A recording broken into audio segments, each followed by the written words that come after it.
country experiences, looking at a number of countries and 3 countries in detail, looking at what's happened to reduce or not reduce child malnutrition, and particularly the connection between agricultural development and child malnutrition. So I've had a chance to just read ahead and read the summaries of what our panelists are going to say, and they have real lessons to teach us, and then we should have time to talk together.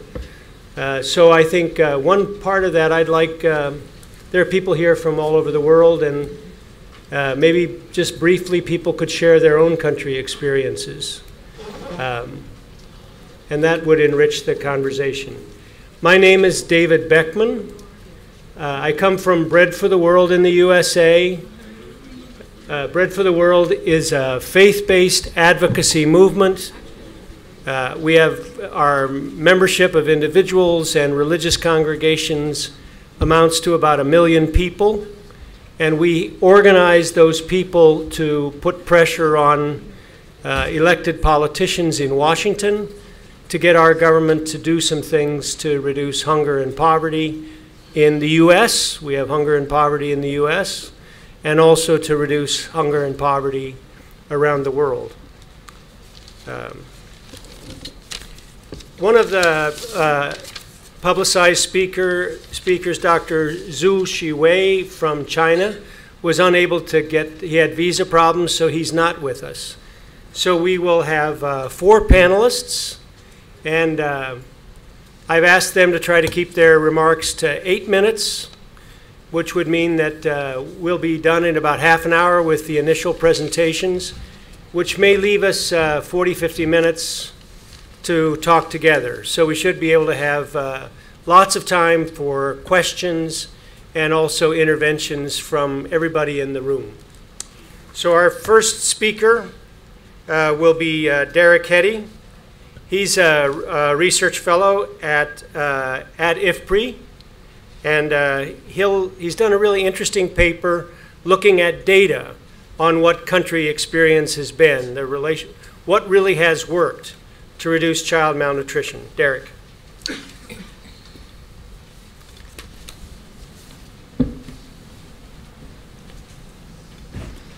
Thanks, David. I've spent a lot of time in India, so I know that 8 minutes here is about 20 minutes elsewhere, but you can, you can try and abbreviate me, that's fine. So my paper is called Nutrition Sensitive Economic Growth. I've changed the title a couple of times. My initial title was Pro-Nutrition Growth, but then I discovered that there was this phrase in the literature called nutrition sensitive, which kind of means the same thing. I should add that I'm pretty fortunate, even if I do run out of time, there's a policy brief that should be in all your bags that's related to this paper, and there's also the background paper for this is already on the IFPRI website, and you should be able to download it there pretty easily. So there's 2 kind of motivations for my paper, or 2 debates. Obviously there's a wide consensus now that reducing malnutrition is a critical goal. I don't need to tell anyone in the audience here about that. But is there a consensus about how to achieve that goal? So many programs focus on quite nutrition-specific interventions. These could be food supplements or feeding centers or training programs. But non-nutrition processes, quote unquote, such as income growth, food production, female education, health outcomes, family planning outcomes, these can potentially have very profound effects on nutrition outcomes. Now, I'm sure many nutritionists, well, I know that many nutritionists are aware of this. Others still focus on nutrition-specific programs. But one of the kind of empirical questions I wanted to look at across countries is what's the relative role of nutrition-specific programs versus, if you like, nutrition-sensitive interventions. A second is kind of on the role of economic growth. There's been a long question on the role of income and the role of economic growth in impacting nutrition. There's a lot of literature on the impact of economic growth on poverty reduction, which often shows that agricultural growth is extremely pro-poor. But there's many papers that say things like growth is not enough, growth is not good enough. So that's one of the issues I wanted to touch upon again. If you consider the nature of malnutrition, it's determined by many intermediate factors. If you look at a typical kind of household survey, econometric equation, for example, from the demographic health surveys, you'll first of all see about 20 variables. And then if you actually look at the impact of most of these variables, it's quite small. The same if you look at randomized trials. You'll often find, even when there is a significant effect of an intervention, the actual impact is quite small. And why is that? Well, I mean, if you look at something like the UNICEF framework, which hugely simplifies the ways in which malnutrition is determined, it has proximate causes, intermediate causes, deeper underlying causes, and within that, then a whole huge of things. I know this work we've done on malnutrition in India. You know, when we tried to think about all the determinants of malnutrition in India, it was an almost endless list. So the determination of malnutrition outcomes is very complex. So if you think about economic growth or even institutional change or governance change, these deeper processes can potentially have a very profound effect for precisely that reason. They can reduce poverty, they can reduce fertility, they can improve health and education and even institutions. And of course, in other countries, the opposite may happen. Economic growth could completely bypass the poor, it could be driven by oil revenues, it could not be spent on improving the lives of the poor. So there's likely to be a great deal of variation of the impacts of economic growth across countries.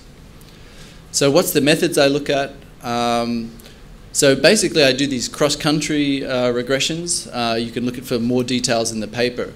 But the key thing you need to note about this, I'm looking at changes over time, not at levels. A lot of the existing research basically looks at levels. And it's, for me at least, it's not very interesting to explain why malnutrition is higher in Africa than it is in the OECD. I've said the opposite there, it should be lower in East. So it's not very interesting to explain these things in levels. We know that in the long run, of course, I mean, it's quite, you know, all countries in the world will eventually solve the malnutrition problem.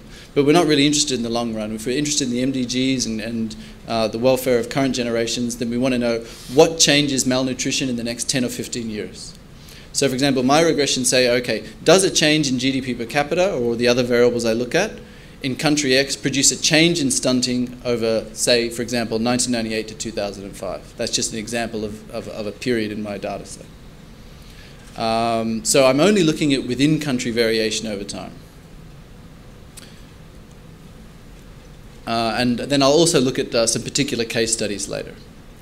So I look at two types of ways of decomposing economic growth. I look at overall economic growth, but I look at the productive sectors and basically just agricultural and non-agricultural growth. And then in the next few slides, I'll look at the social sectors.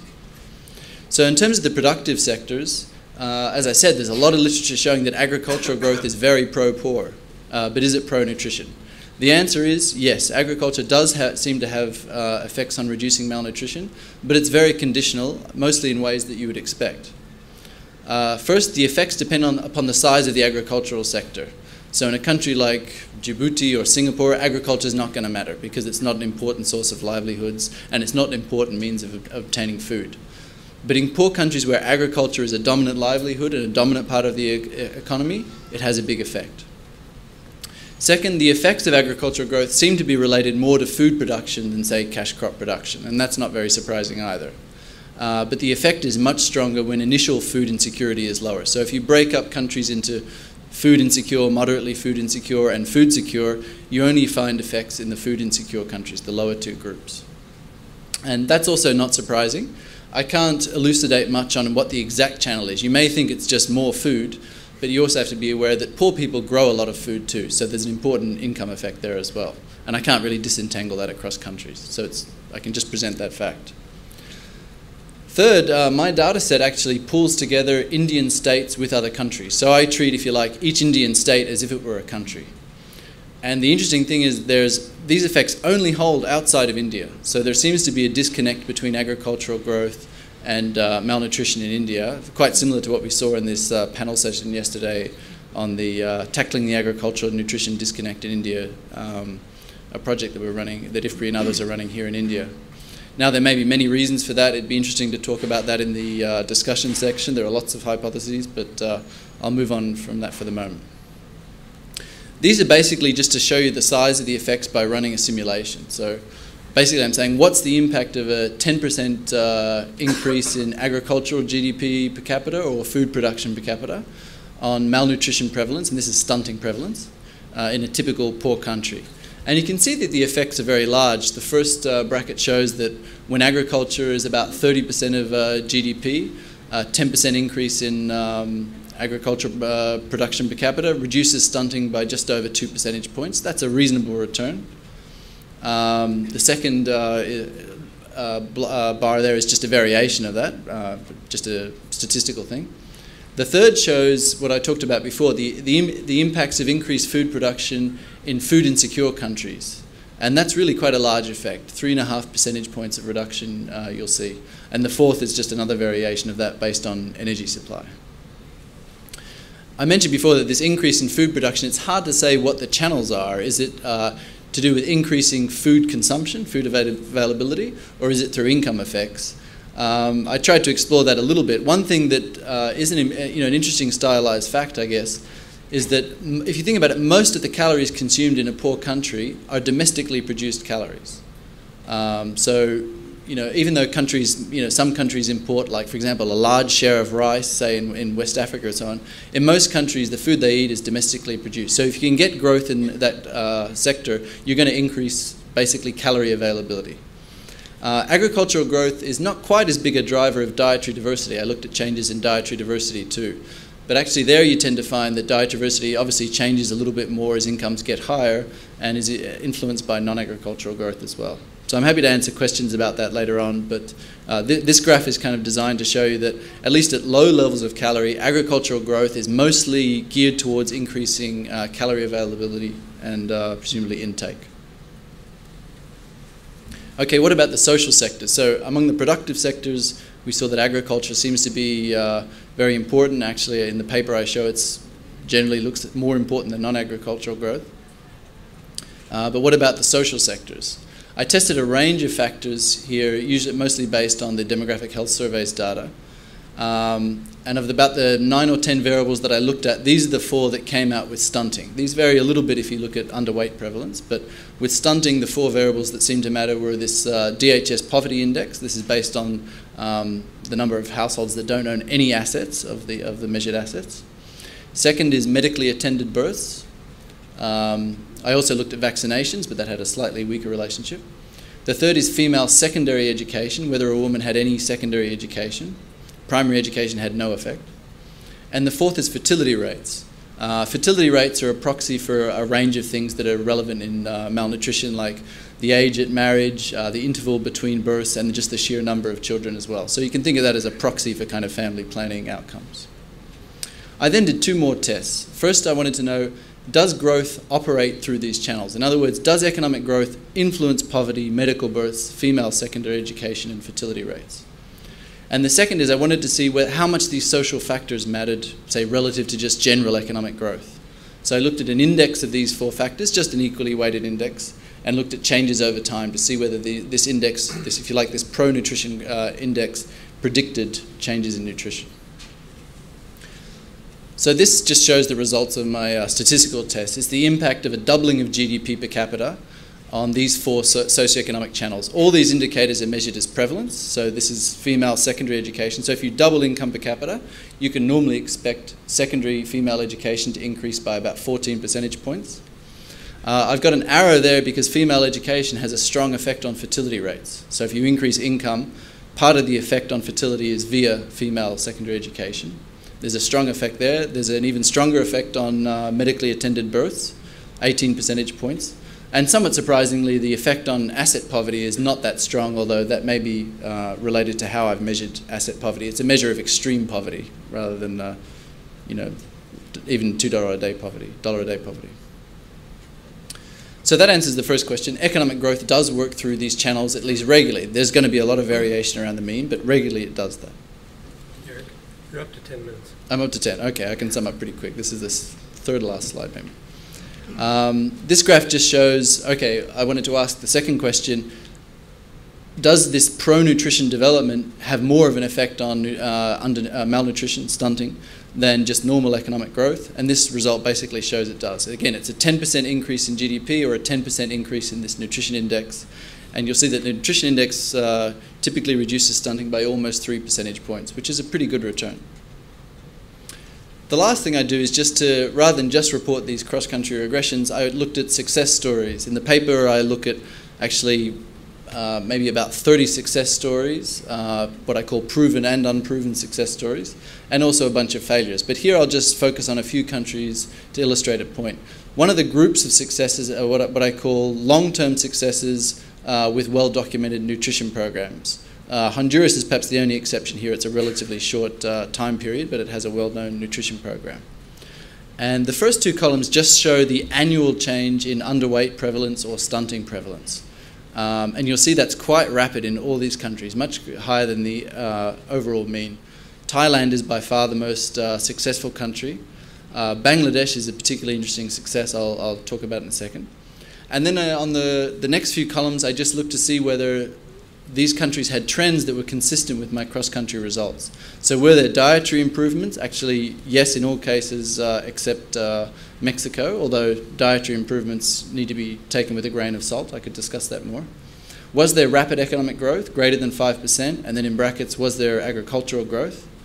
And what's interesting there is that there was rapid economic growth in all the low-income countries. But in the middle-income countries, Brazil, Honduras, Mexico, there wasn't rapid economic growth. For example, Brazil was actually a period of very poor economic growth, economic decline.